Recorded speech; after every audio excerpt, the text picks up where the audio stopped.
Como saben, terminamos nuestra primera temporada y entramos en un receso navideño. Sin embargo, queremos acompañarlos durante estas semanas con un episodio especial que preparamos con el rector del Tecnológico de Monterrey, Juan Pablo Murra, para conocer la participación y la experiencia de la institución en la COP30 en Brasil. Espero que lo disfruten y nos escuchamos nuevamente en enero con la segunda temporada de The Policy Lab.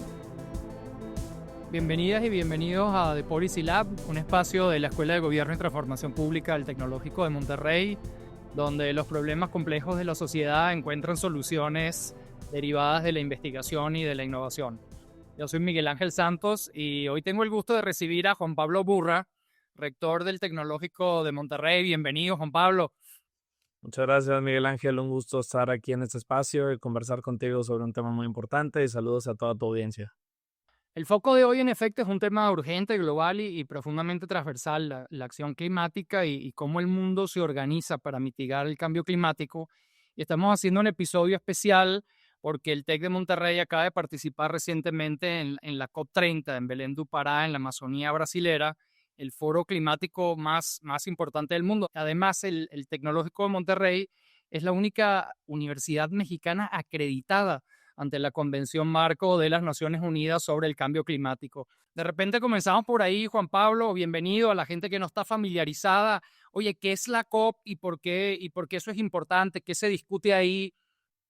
Sí, muchas gracias, Miguel Ángel. Mira, yo creo que empezar por un comentario relevante que dé contexto a esto. Yo estoy convencido que la crisis climática y otras crisis ambientales que estamos enfrentando es el principal reto que tenemos como humanidad, porque amenaza la vida de las personas y de otros seres actualmente, y sobre todo lo va a hacer en el futuro.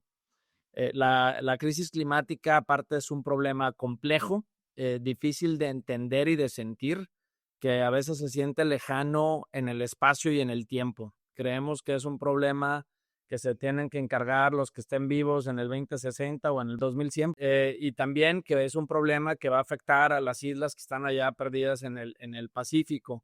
Y es un problema, como bien los economistas dicen, de un bien público, ¿verdad? Porque las soluciones tienen costo individual, pero el beneficio es colectivo. Entonces, esto lo hace un problema complejo. ¿Qué es la COP? La COP es la conferencia de las partes de, como bien decías, la Convención Marco de las Naciones Unidas sobre la cambio climático o la crisis climática. Es la 30 porque es el evento número 30. Empezamos desde 1992. Es el espacio que hemos encontrado como humanidad para poder tener esta conversación y poder generar soluciones alrededor de la crisis ambiental y la crisis climática que estamos enfrentando. No, muy bien. Y lo que tú decías me parece lo más importante, Juan Pablo. Es el tipo de problema que si tú no haces nada hoy, no va a pasar nada. Si no haces nada hoy o el mes que viene o el año que viene, a la generación actual probablemente no le llegue a pasar lo peor de lo que puede ocurrir, pero con certeza y con una certeza cada vez más próxima en el tiempo, las futuras generaciones lo van a tener que pagar. Además, es un dilema de acción colectiva, ¿no? Hay un beneficio colectivo que está siendo amenazado por costos en los que incurren partes en particular, ¿no? Y creo que esta es la importancia de COP, porque al final enfrentar el dilema de cambio climático es un dilema de acción colectiva, ¿no? Cómo movilizas a las diferentes partes y a qué acuerdos se puede llegar. Cuéntanos qué son estos National Determined Contributions o contribuciones nacionales determinadas en términos amplios y por qué son importantes. Sí, con mucho gusto. Igual explicar un poquito cómo funciona la COP. Yo es la primera vez que tengo oportunidad de participar como Tecnológico Monterrey. Lo llevamos haciendo en los últimos 5 años.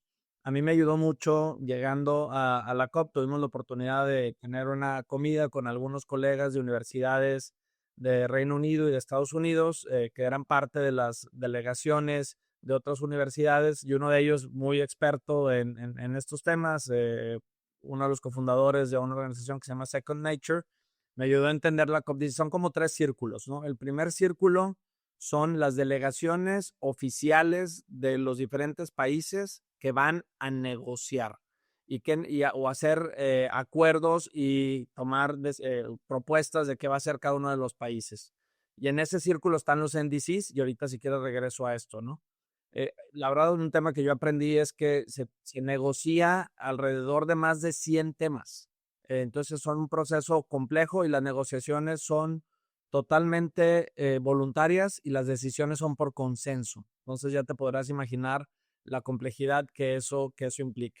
El segundo círculo son organizaciones no gubernamentales, muchas de ellas organizaciones de la sociedad civil, algunas de estas internacionales, organismos multilaterales, universidades y otro tipo de actores que estamos interesados en ayudar a resolver la crisis, en generar oportunidades, en generar ideas, en apoyar a los gobiernos, en exigir a los gobiernos también que se tomen mayores acciones. Y hay un tercer círculo que de alguna manera sucede en paralelo o un poco fuera de la COP, que son los activistas, los actores locales, que están desesperados y son a veces los más críticos de la falta de inacción de las empresas, de los gobiernos y de otros actores sociales. Los NDCs son por sus siglas en inglés, los National Determined Contributions. Es un instrumento que se desarrolla cuando en la COP en París, donde se toma el acuerdo de París, en donde los países declaramos que queremos limitar el calentamiento global a máximo 1.5 grados por encima de la temperatura promedio de la Tierra antes de la era industrial.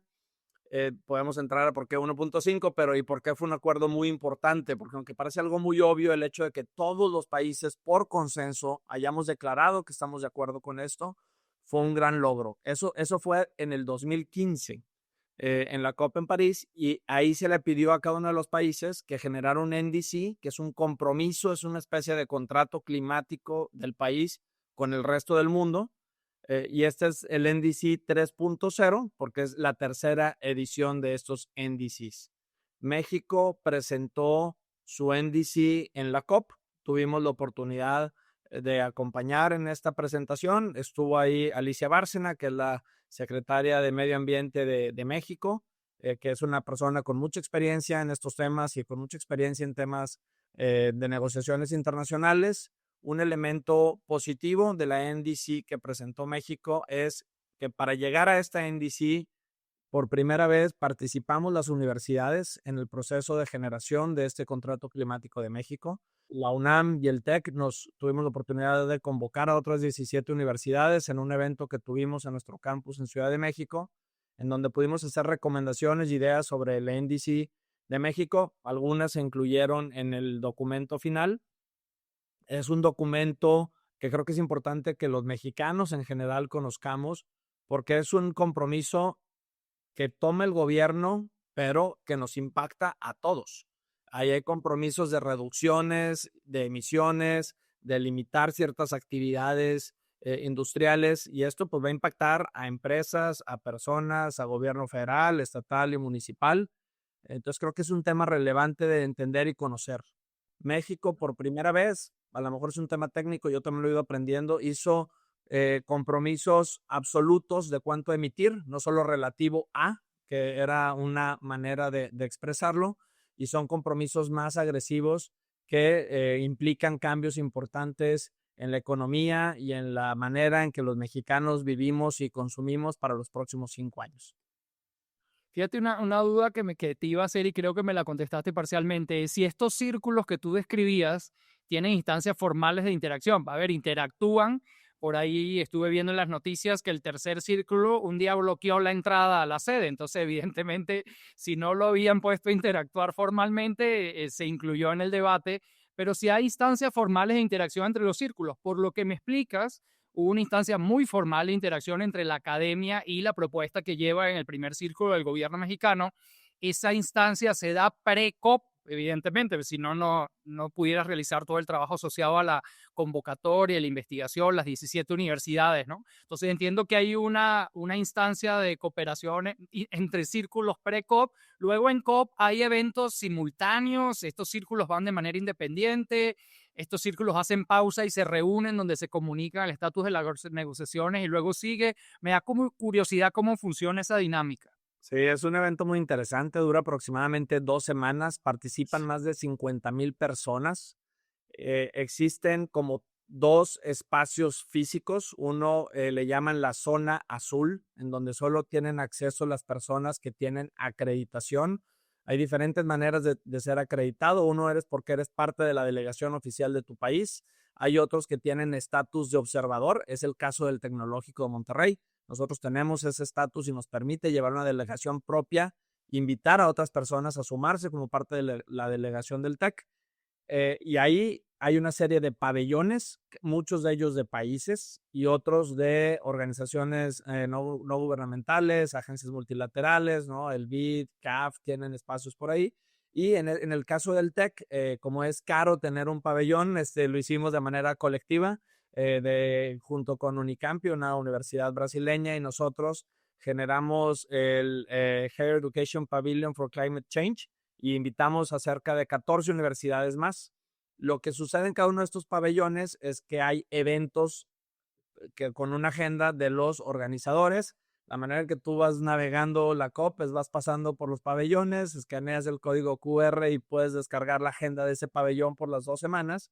Entonces vas dando de esa manera una especie de encuentros. Hay otra sección que es dentro de la zona azul, en donde están las negociaciones oficiales. Algunas de ellas son cerradas y por invitación, y algunas de ellas son abiertas, en donde puedes ir como testigo a escuchar el proceso de negociación y de diálogo, y en algunos casos incluso a participar.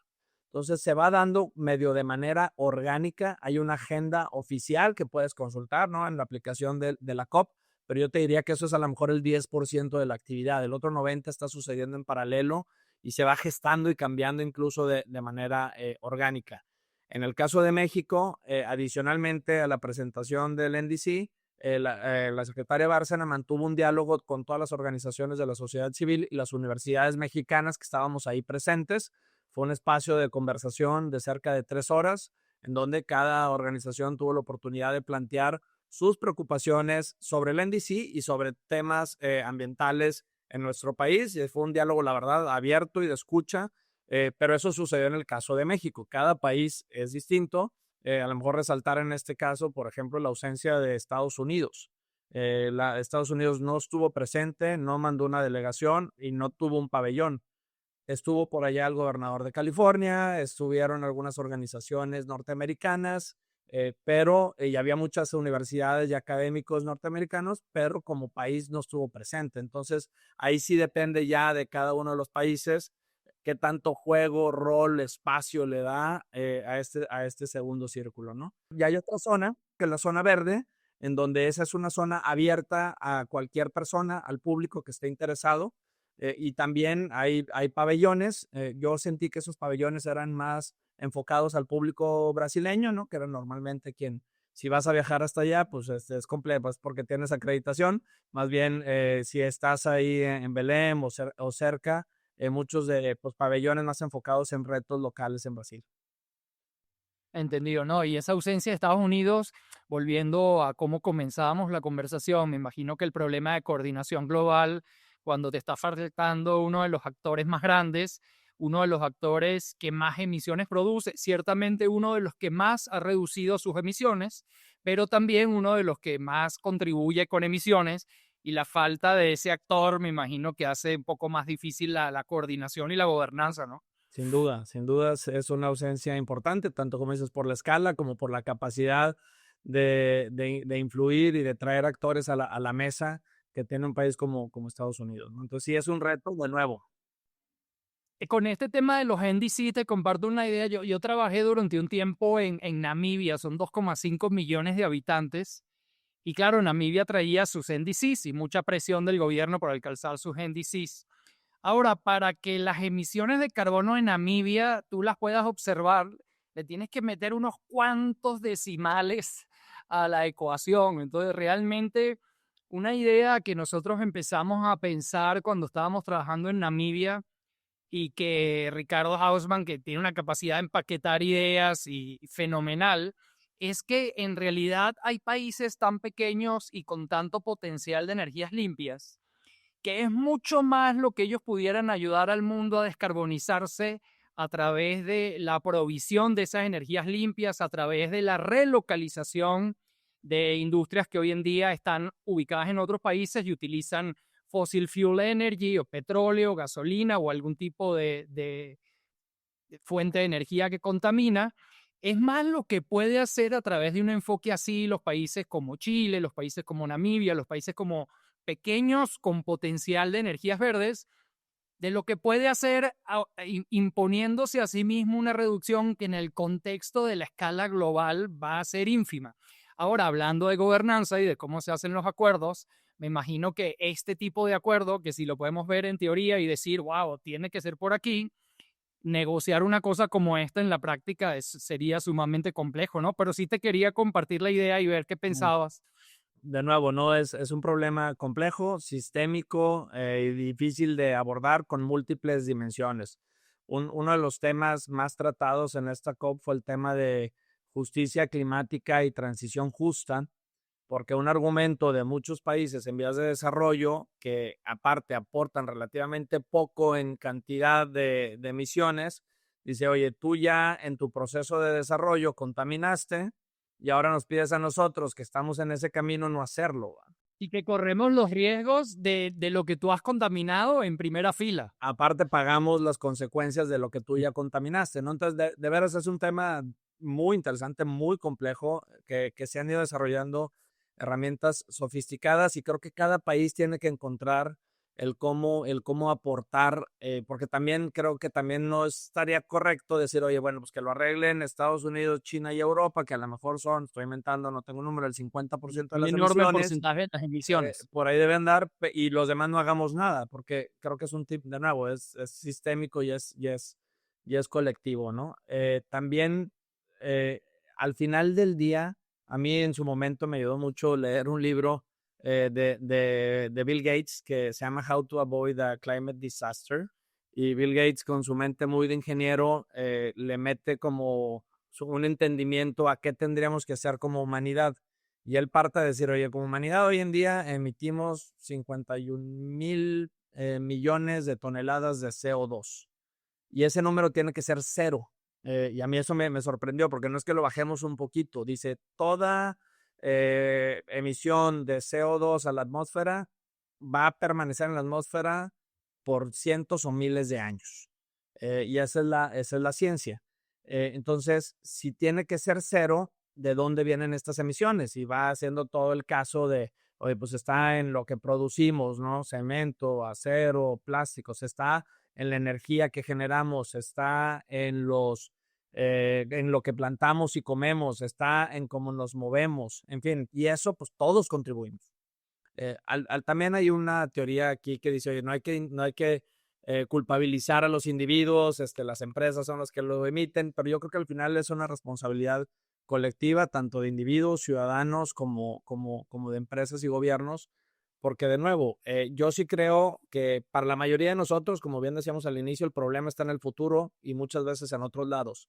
Pero hay personas que hoy ya lo están sufriendo, o sea, hoy ya hay muertes, incluso pobreza documentada y vinculada a la crisis climática. Entonces creo que el sentido de urgencia es el que es un reto. Sí, fíjate que yo creo que entre las cosas que dificultan la acción, que ya tú has mencionado, el carácter diferido para algunos lugares, otros ya lo están sufriendo de las consecuencias, el carácter cruzado, yo contamino y te va a caer a ti primero porque eres una zona costal que se va a perjudicar. Una de las cosas que me parece que hace más difícil la acción es la confianza en que la tecnología nos va a salvar. No, aquí se va a inventar algo en algún momento seguro y entonces esto lo traigo a colación por el rol de las universidades, ¿no? Porque justo te quería preguntar, ¿cómo ves tú el rol de la investigación y la evidencia científica en la ayuda contra esta lucha climática? Pero claro, eso puede ser una espada de doble filo, porque un filo pudiera decir, bueno, no, vamos a hacer investigación para que podamos seguir haciendo lo que estamos haciendo ahora y vamos a conseguir una manera mágica, más eficiente de descarbonizar, entonces no vamos a tener que hacer tantos sacrificios y ya se está trabajando en eso. Y otra sería generar investigación bueno, que advierta sobre las consecuencias, que ayude a los países a enfrentar lo que se llama el reto dual. Hay algunos países que necesitan crecer para reducir la pobreza. Esa es como la emergencia más importante que tienen. Y por otro lado, el planeta en su conjunto necesita reducir las emisiones. Entonces, me imagino que otro tipo de investigación es cómo se enfrenta el reto dual y otro tipo de investigación es awareness. No, hicimos investigación y creamos awareness de lo grave que pueden ser estas consecuencias. No sé cómo ves tú, eso es lo que se me ocurre a ti se te puede ocurrir otra beta, el rol de la universidad y si quieres del Tecnológico de Monterrey específicamente y la evidencia científica en este debate del cambio climático a nivel global y la política climática. Mira, creo que muchos de los temas que mencionas son muy relevantes y a lo mejor voy a utilizar lo que estamos haciendo en el TEC como framework para tocar algunos de estos temas. En el TEC definimos hace algunos años nuestro plan de crisis climática y sostenibilidad al 2025. Ya se está acabando el 2025, ya estamos desarrollando el plan al 2030, pero este plan tiene 6 ejes de acción. El primero es adaptación. El cambio climático ya está aquí y nos va a impactar. ¿En qué le impacta al TEC de Monterrey el cambio climático? Oye, pues hace unos meses se inundó el campus Querétaro porque tuvimos las lluvias más fuertes que se han tenido en al menos los últimos 30 años, con un impacto de mucho dinero y pues afectó la capacidad de dar servicios educativos por un par de semanas. En Monterrey hace no mucho nos quedamos sin agua. El calor extremo en algunos de los campus en Sonora o en algunas otras situaciones. Entonces, ¿cómo nos adaptamos a la crisis que ya está? Ahí hay innovación y hay investigación. De hecho, la última Bienal de Arquitectura en Venecia, mucho de lo que se hablaba es cómo tiene que transformarse la arquitectura en cuanto a materiales, modelos, cosas medio futuristas, ¿no? Eran edificios que durante el día se escondían para no afectarse por el sol y en la noche salían, o cómo se protegían con naturaleza, dado temas de cambio climático. Entonces, en los temas de adaptación hay un montón de innovación y de investigación que se requiere. El segundo es mitigación, es, oye, ¿cómo reducimos el efecto de la crisis climática hacia adelante? Y ahí creo que entran los dos vertientes que tú dices, es cómo usar mejor las herramientas que ya conocemos. Ya sabemos generar energía eólica, ya sabemos generar energía solar, ya sabemos generar otras energías limpias, incluso energía nuclear, que de alguna manera puede ser una energía que no emite cuando menos CO2, tiene otros riesgos y otras implicaciones. Oye, ¿cómo bajas costos? ¿Cómo lo haces más accesible? ¿Cómo la regulas mejor? El tema de que no siempre está disponible. Entonces, investigación y innovación, de nuevo, en baterías, en modelos de almacenamiento de energía, en modelos de eficiencia en generar energía, pues es todo otro mundo en donde creo que hay que hacerlo. Y eso es las herramientas que hoy ya tenemos. También creo que hay oportunidad en innovar y en hacer investigación en nuevas maneras de generar, consumir, transmitir y almacenar energía, ¿no? Otro tema que es muy importante para las universidades es la parte de formación. Al final, en el TEC y en otras universidades formamos líderes que van a salir a tomar decisiones importantes en lo público, en lo privado, en lo social. Su conocimiento, su awareness, su compromiso con estos temas se vuelve fundamental. La investigación misma que usamos y hacemos, ¿no? En el TEC hemos dicho que nuestros campus pueden ser laboratorios vivos para ser ejemplo de temas de sostenibilidad, la manera en que generamos y más bien consumimos y un poco generamos energía, cómo manejamos los residuos, el consumo de agua en los campus, pues es toda otra avenida que estamos trabajando. La quinta es un tema de vinculación. Las universidades somos actores sociales relevantes. Entonces, en diferentes ciudades en donde estamos presentes, de diferentes maneras, hemos sido convocantes de actores para poder tener una influencia en política pública, en modelos de gobernanza, con las propias empresas en las comunidades en donde estamos. Y el sexto eje, que para mí es a veces el más importante, es el tema de cultura. Si no, al final del día, si no cambiamos comportamientos y creencias, que eso es cultura, de las personas y de las organizaciones, va a ser muy difícil cambiar todo esto, ¿no? Y a veces asumimos que eso ya está dado. Como anécdota, hace 2, 3 días, mi esposa, que trabaja en muchos temas de medio ambiente y en particular en temas de calidad del aire en Monterrey, se topó con un desarrollador que genuinamente le decía que esto del cambio climático eran inventos, que no era verdad, que solamente estábamos bloqueando el desarrollo de las personas, que estábamos generando pobreza. yo no lo podía creer, pero aún hay un tema también de decir, oye, la ciencia es clara, los contaminantes que hemos lanzado a la atmósfera en los últimos 200 años, ahí están afectando el clima y están afectando a las personas, y si no hacemos algo, las consecuencias, al menos con el conocimiento que tenemos ahorita, son más drásticas, ¿no? Así es. Oye, para cerrar un poco, te quería hacer varias preguntas breves. Una es que obviamente estos encuentros se le hacen a uno ineficientes, hay que viajar hasta allá, se pierde mucho tiempo, lo están haciendo 50.000 personas al mismo tiempo, pero también es verdad que cuando estás ahí hay una cosa del contacto y el efecto aglomeración que produce acuerdos y produce alianzas y encuentros que no se hubiesen dado de otra manera. Entonces creo que es una tecnología que puede ser mejorada, pero que es necesaria. Y la pregunta que yo tenía es si volviste de COP con alguna alianza, con algún tipo de proyecto, líneas de trabajo que dijeras, oye, a mí no se me había ocurrido esto antes de echarme el viaje hasta aquí, hasta la Amazonía brasilera. Y fíjate que gracias a que fui, ahora creo que esta es la dirección en la que nos deberíamos mover. Sí, sin duda es, como bien dices, ¿no? El concepto de mover tantas personas se puede hasta criticar, decir, oye, critican el tema del cambio climático y ahí van todos volando para allá y el consumo de energía y el consumo de alimentos. Pero por otro lado, también sí creo que en un tema tan importante y tan relevante para la humanidad, por un lado es frustrante, de nuevo, un ejemplo, ¿no? Escuché de una conversación sobre si se incluía el tema del cuidado de las montañas como uno de los temas a negociar en futuras COPs y si se iba y si se iba a incluir solo en la siguiente COP o de manera permanente. Se discutió 4 horas y no se llegó a un acuerdo ni siquiera de si se incluía el tema. Entonces, con mucho escepticismo y de manera irónica, pues decir, pues esto no sirve para nada. ¿Va? Pero por otro lado, también a mí sí me llena de esperanza decir, oye, pues había delegaciones de más de 150 países eh, interesados genuinamente en encontrar unos más que otros soluciones y por consenso. No hay un gobierno global que vaya a obligar a nadie a hacer nada.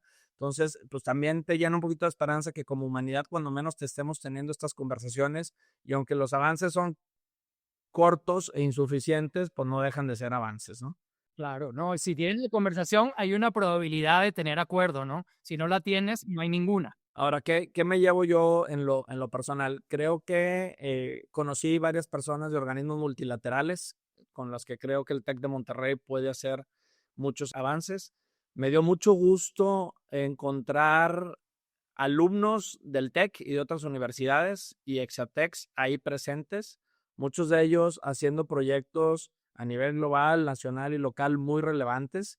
Pues también me quedé con la sensación de que como universidad podemos hacer más para articular a estas personas de la comunidad que ya están haciendo cosas y que el TEC pudiera ser una buena plataforma.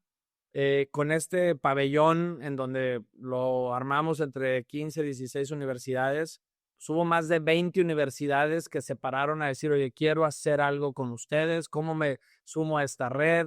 Pues les tenemos que explicar que no era una red, que lo habíamos hecho nada más por contar con un espacio, pero de alguna manera te habla de la necesidad que había de una mayor voz y una mayor presencia de las universidades.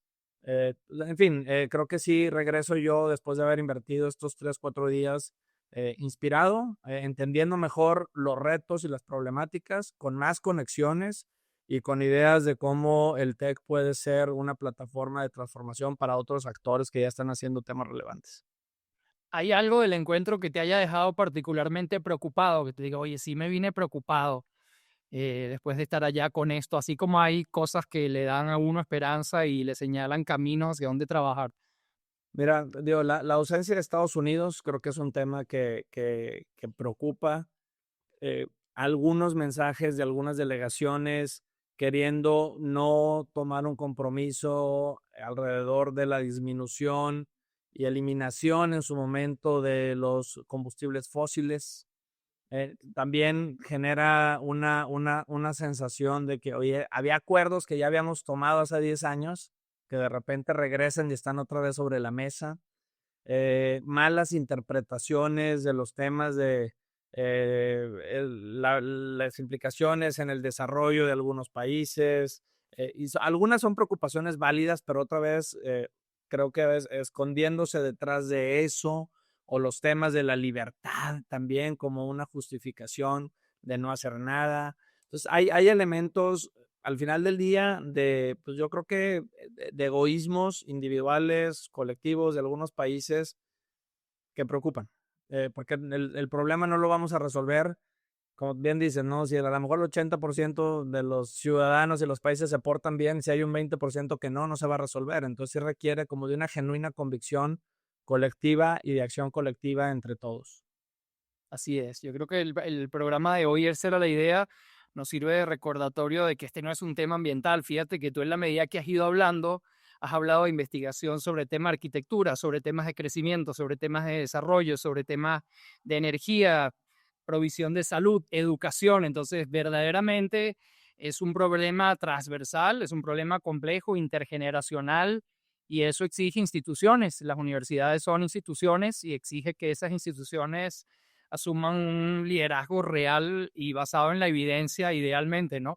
Yo también quise hacer este episodio, Juan Pablo, para darte la oportunidad. A uno le suena que estar ahí en COP es un gesto simbólico, hicimos acto de presencia y se hizo un saludo a la bandera. Me ha quedado muy claro a mí de este episodio y creo que también a los que nos estén oyendo, que es estar presente donde se están definiendo las reglas del futuro, para bien o para mal, estar ahí, tener una palabra que decir, y si hay algo que me enseña la experiencia que nos has descrito del TEC en Belén do Pará, es que si hay algo que se necesita es más ciencia, más colaboración interinstitucional, pero también entre países, y también me parece que hace falta ser más ambicioso, no menos ambicioso, para que podamos alcanzar la meta. Así que te lo agradezco mucho. A quienes nos escuchan y te quieran seguir, Juan Pablo, en tus opiniones, que no son pocas, en los foros en donde participas, cuéntanos dónde te pueden seguir, cuáles son tus redes. Sí, muchas gracias de nuevo, Miguel Ángel. Coincido contigo. Creo que tenemos que ser más ambiciosos, tenemos que tener esperanza en que el futuro va a ser mejor.